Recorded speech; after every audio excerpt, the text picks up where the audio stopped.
इस वीडियो की शुरुआत निदा फाजली के शेर से करना चाहती थी, जिसमें वो कहते हैं, हर आदमी में होते हैं 10-20 आदमी, जिसको भी देखना हो कई बार देखना। लेकिन ये कमबख्त 10-20 के आंकड़े को पार कर चुका है। इसलिए अनवर शऊर की लिखाई में दाखिल हुई, जिसमें वो कहते हैं, अच्छा खासा बैठे बैठे गुम हो जाता हूँ, अब मैं अक्सर मैं नहीं रहता तुम हो जाता हूँ। सुनील ग्रोवर दुनिया के लिए हफ्ते के 6 दिन गुम रहते हैं, लेकिन शनिवार को जब वो टेलीविजन या फोन की स्क्रीन पर दिखते हैं तो वो सुनील ग्रोवर नहीं रहते। वो कभी गुलजार होते हैं, कभी आमिर खान और कभी खली। इस बार वो दिख रहे हैं कादर खान के रोल में। हिंदी सिनेमा का वो लेजेंड जिसे दर्शकों ने तो याद रखा, लेकिन फिल्म इंडस्ट्री ने भुला दिया। तो शायद याद दिलाने का ये जिम्मा सुनील ग्रोवर ने ही उठा लिया। तभी तो गेस्ट डेविड धवन ने कहा कि सब कुछ याद आ गया।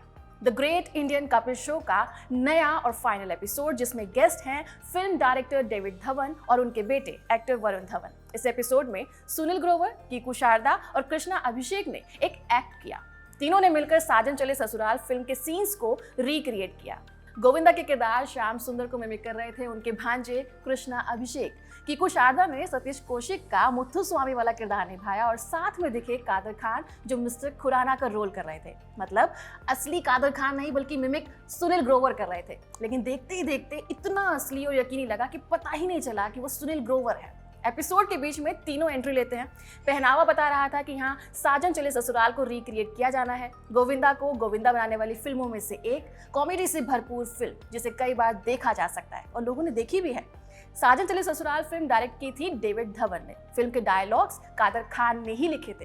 कादर खान के बारे में एक दिलचस्प बात यह है कि अगर आप उनके ज़माने की कोई भी फिल्म देखेंगे तो कादर खान उसमें एक्टिंग कर रहे होंगे, लेकिन उस फिल्म के अगर क्रेडिट्स को पढ़ेंगे तो आपको पता चलेगा कि उनके डायलॉग्स भी उन्होंने ही लिखे हैं। मसलन जितेंद्र की हिम्मत वाला, अमिताभ बच्चन की अग्निपथ, लावारिस, गोविंदा के कुली नंबर 1। इन फिल्मों में हीरो, विलन, बाकी किरदार जिन डायलॉग्स पर सीटियां और तालियां बटोरते हैं वो कादर खान की कलम से निकली है। इतना लंबा और मजबूत काम होने के बावजूद डायरेक्टर अनुराग कश्यप अपने इंटरव्यूज में कहते हैं कि इंडस्ट्री ने कादर खान को भुला दिया है।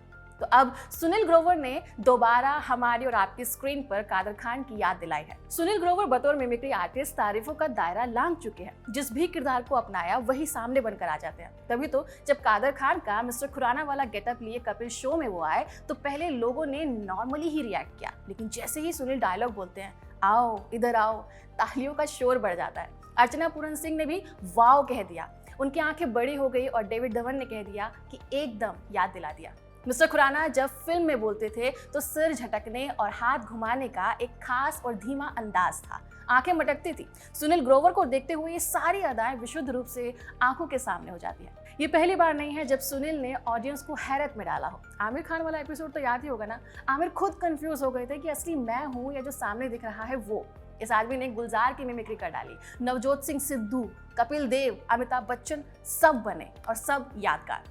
मिथकीय कहानी चलती है इच्छाधारी नाग नागिन की। बताया जाता है कि वो अपनी इच्छा से जो रूप चाहे धारण कर लेते थे। सुनील ग्रोवर मिथकीय नहीं है, ये असल में इच्छाधारी कलाकार हैं। अपनी इच्छा से जो चाहे वो बन सकते हैं। आपको सुनील ग्रोवर का कौन सा रूप सबसे ज्यादा पसंद आया हमें कमेंट सेक्शन में जरूर बताइएगा। तब तक अपन जा रहे हैं सुनील ग्रोवर की रील्स देखने। बाय।